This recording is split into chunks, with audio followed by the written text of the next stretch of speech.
All India मजलिस इत्तेहादुल मुस्लिमीन के राष्ट्रीय अध्यक्ष बैरिस्टर असदुद्दीन ओवैसी बंगाल आ रहे हैं। बंगाल आने की खबर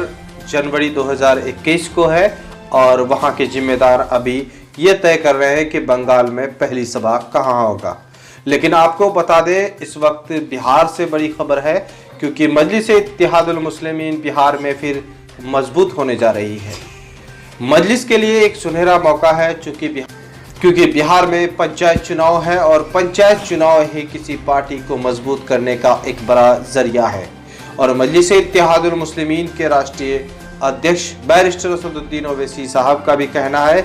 कि पंचायत और नगर चुनाव जो है पार्टी को मजबूत करने का एक जरिया है। इसी को देखते हुए अभी बिहार में पंचायत इलेक्शन बस घोषणा बाकी है, लेकिन 2021 को पंचायत इलेक्शन होगा, जिसकी तैयारी पंचायत प्रतिनिधि जोरों शोरों पर कर रहा है। अब बताते चले कि पंचायत इलेक्शन में क्या क्या हो रहा है। तो बिहार में पंचायत इलेक्शन किसी दल या किसी पार्टी का नहीं होता है, बल्कि यहाँ पर किसी का सिंबल भी नहीं लगता है, बल्कि यहाँ पर पंचायत चुनाव में किसी पार्टी को नहीं लिया जाता है। लेकिन चुनाव के वक्त अक्सर देखा जाता है कि पंचायत में जो पार्टी के समर्थक होते हैं वही पंचायत प्रतिनिधि बनते हैं। अगर जिसके मुखिया जिस विधानसभा में अधिक होता है तो उसके समर्थक विधायक बनने में अच्छा भूमिका रोल अदा करता है। इसी को देखते हुए बिहार में लोकसभा इलेक्शन है और लोकसभा इलेक्शन में मजलिस इत्तेहादुल मुस्लिमीन पिछले दफा चुनाव लड़ी थी और यहाँ पर बिहार के प्रदेश अध्यक्ष अख्तरुल इमान यहाँ पर तीसरे स्थान पाया था। लेकिन बिहार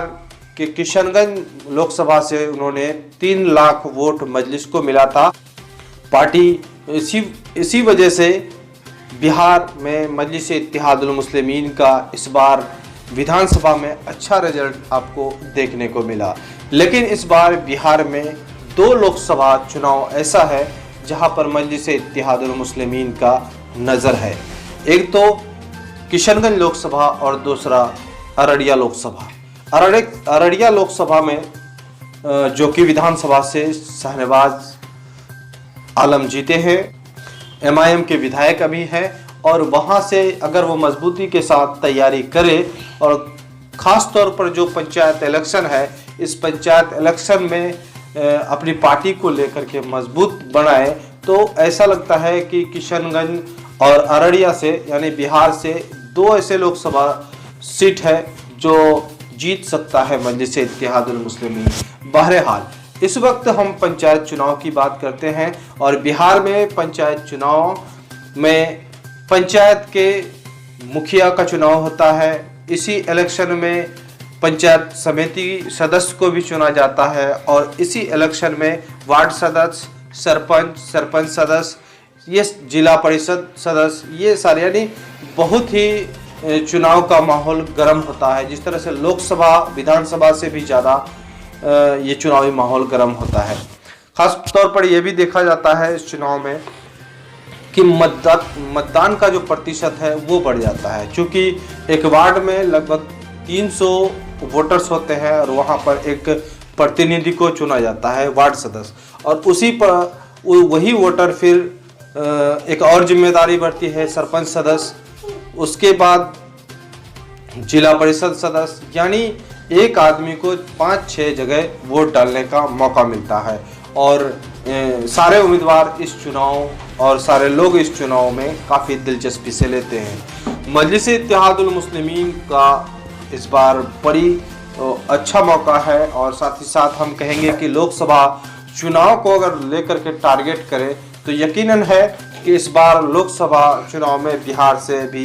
ये खाली नहीं जाएगा, क्योंकि मजलिस इत्तेहादुल मुस्लिमीन जिस तरह से औरंगाबाद में एक सांसद हुआ है, हो सकता है कि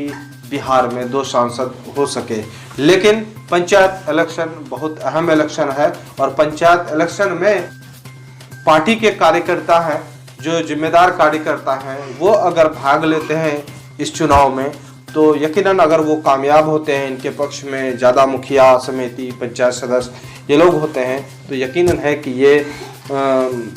मजलिस इत्तेहादुल मुस्लिमीन का कहते हैं कि कामयाबी शुरू हो जाएगा और साथ ही साथ जो आने वाले लोकसभा चुनाव होगा तो उसमें इसका रिजल्ट देखने को मिल सकता है। बहरहाल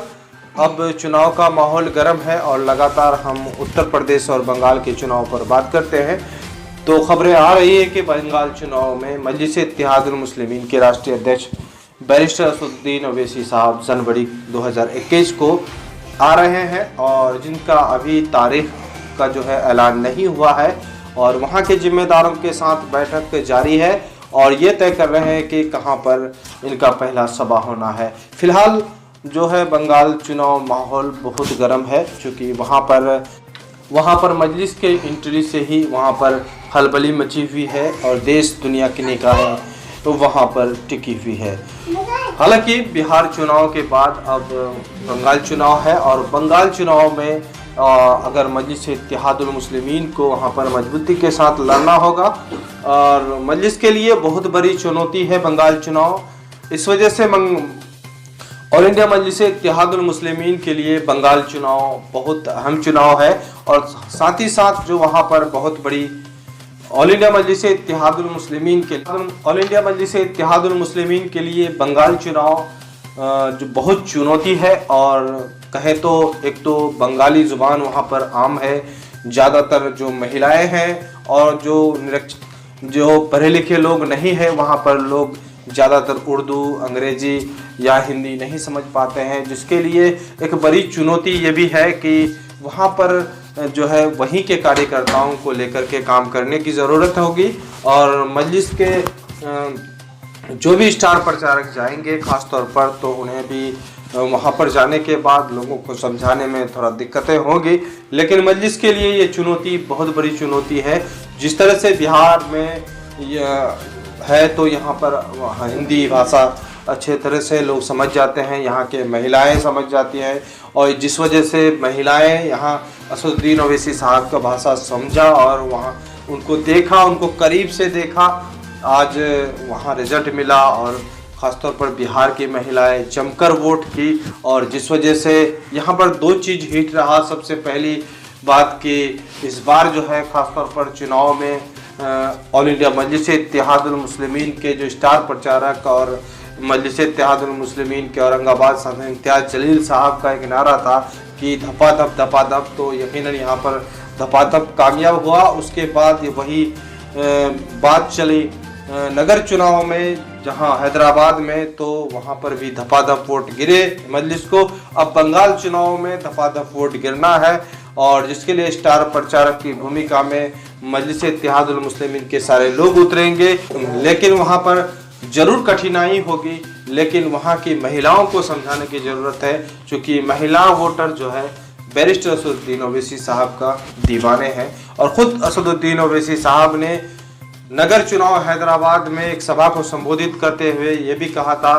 कि बिहार की महिलाएं उनको, खासतौर पर सीमांचल की महिलाएं जो है उनको बारीकी से उनके स्पीच को सुना और उनको पसंद किया और ख़ास तौर पर जो है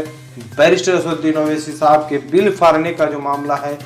वो बहुत हिट रहा, जिस वजह से ये महिलाएं बड़ी तादाद में उनको वोट किए और अपनी जिम्मेदारी को उन्होंने समझा कि हम निभा रहे हैं। इसी बुनियाद पर बंगाल चुनाव है और बंगाल चुनाव में महिलाओं की को समझाने के लिए मजलिस के इत्तेहादुल मुस्लिमीन के बंगाल टीम को मेहनत करने की ज़रूरत है। चूँकि जितने भी स्टार प्रचारक देश के अलग अलग हिस्सों से जाएंगे तो बंगाली भाषा अक्सर लोग नहीं जानते हैं, लेकिन बंगाल में बंगाली लोगों को बंगाली भाषा में समझाने की ज़रूरत पड़ सकती है। लेकिन है कि महिलाएं जागरूकता कम होती है, लेकिन मजलिस इत्तेहादुल मुस्लिमीन के लिए यही बड़ी चुनौती है और ये चुनौती बैरिस्टर असदुद्दीन ओवैसी साहब अपनी टीम के साथ अभी हल करने के फेरे में है और लगातार बंगाल का जो है सर्वे टीम सर्वे कर रही है क्योंकि अब चुनाव वहाँ पर बहुत करीब आ रहा है कि कितने सीटों से लड़ा जाए और साथ ही साथ अगर कोई पार्टी गठबंधन करने आती है तो यकीनन उससे हाथ मिलाए। तो आप देख रहे हैं द मैसेज न्यूज़। इस तरह से न्यूज़ पाने के लिए आप देख रहे हैं द मैसेज न्यूज़।